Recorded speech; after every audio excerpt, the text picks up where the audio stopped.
Hello বন্ধুরা, কেমন আছো? আশা করি ভালো আছো। আমি একটু ভালো আছি, একটু ভালো আছি, আনন্দ আছি। আর তোমরা হয়তো ভাববে যে আমি সাজুগুজু করে রান্না করছি।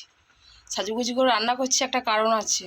আমি তো এদের দোকান থেকে এলাম, একবারই রেডি হয়েছি, স্নান করে একবারই সাজুগুজু করে নিয়েছি। তো একটা পুজো বাড়িতে যাব, পুজো হচ্ছে, নতুন বাড়ি বানিয়েছে, পুজো করছে, ওই দিদিভাই যাবে আমাকে বলেছে। তো কী করবো, রান্নাটা সেরে নিই। সেখানে গেলে তো তাড়াতাড়ি আসতে পারবো না, তো একটু দেরি তো হবে, সময় তো লাগবে, কথা বলবো, তাই জন্য রান্না করে নিচ্ছি। আর এখানে আমি কি রান্না করছি দেখো, বুঝছো? এখানে আলু দিয়েছি শাকটার মধ্যে, কারণ কলমির শাক। কদিন বৃষ্টি হয়েছে না, কলমির শাকগুলো সব গজিয়েছে, দোকানের পিছনই হয়েছিল। তো দোকানদারি করতে করতে কলমির শাকগুলো তুলে নিয়েছি, এতগুলো মতো তুলেছিলাম। তো আলু দিয়ে ভাজি করব। চলো, হয়ে গেছে, জলে দিয়ে একটু সিদ্ধ করে নিলাম, এবার একটু ছেঁকে নিই, তারপরে ভাজি করছি। শাকগুলো আমি জল থেকে ছেঁকে নিয়েছি, তো কড়াটা বসিয়েছি, গরম হয়ে গেছে। আর এই তেলটা দেখতে পাচ্ছ, আমি এই তেলে রান্না খাই। তো আলু ভর্তা করলে আলু ভর্তা মাখালে সরষের তেল দিই, তো বাকি যা কিছু রান্না করে তো এই তেলেই খাই। তো চলো তেল দিই, গরম হয়ে গেছে কড়াটা, দেখছো গরম হয়ে গেছে। একটু আস্তে দিয়ে দিই, সঙ্গে লঙ্কা দিলাম, পেঁয়াজ কুচি দিলাম।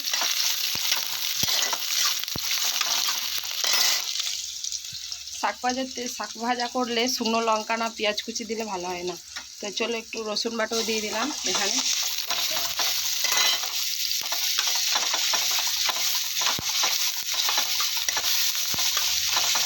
তো ভালো করে নেড়ে ছেড়ে নিই।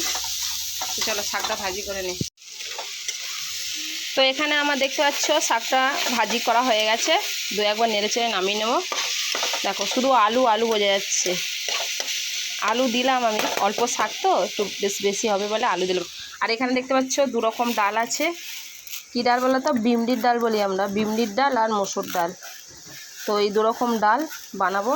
তো চলো ডালগুলো ভালো করে একটু বেছে নিয়ে ধুয়ে সিদ্ধ করে রান্না করব। তো ডালটা আমি প্রেসার কুকারে চাপিয়ে দিয়েছি, দেখতে পাচ্ছ। একটু তাড়াতাড়ি রান্না করছি, কারণ একটা জায়গায় যাবো, তো আবার সেখান থেকে এসে আবার তো দোকানে যেতে হবে। তো চলো প্রেসার কুকারে দুটো সিটি মেরে দেবো, ডাল হয়ে যাবে, তারপর সাদলে নেবো। তো রান্নাবান্না করে গুছিয়ে রেখে বেরিয়ে পড়েছি। আর সেখানে দেখো, সেখানে আমার বাবুকেও নিয়ে যাচ্ছি, ওই স্কুল থেকে বাড়ি চলে এসেছে। বলছে মা কোথায় যাবে? আমাদের চলো একটা কাকিমাদের বাড়ি। তো চলো মাছ ছেলে মেলে এই করি। হ্যাঁ, তো তোমাদের সেখানে গিয়ে দেখাচ্ছি। গেটটা আবার দিয়ে দিই, কুকুর ঢুকে যাবে না হবে। তো চলো ওইদিকে যাবো। আর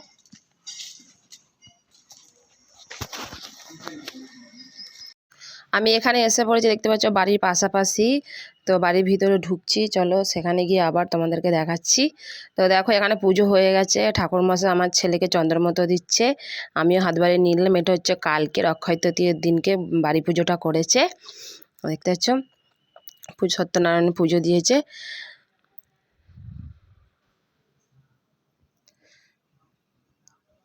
আর এখানে খেতে দিয়েছে নিরামিষের তরকারি, লুচি, আলুর দম।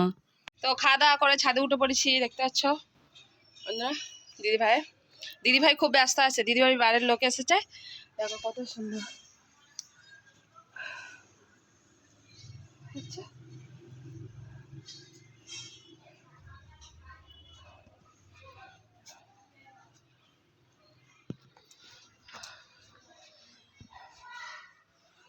খুব ভালো। কবে আমার নতুন বাড়ি হবে। খুব সুন্দর বাড়িটা বানিয়েছে।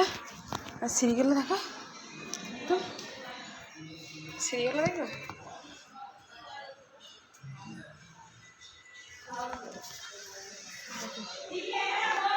খুব সুন্দর বাড়িটা। ছাদ থেকে নেমে পড়ছি, সিঁড়ি দিয়ে বাড়ি চলে যাব। তো ভিডিওটা এখানেই শেষ করছি, কেন দোকানে যেতে হবে। তো আমার এই ভিডিওটা কেমন হয়েছে প্লিজ তোমরা কমেন্ট করে জানাবে। সকলকে জানাই টাটা, বাই বাই।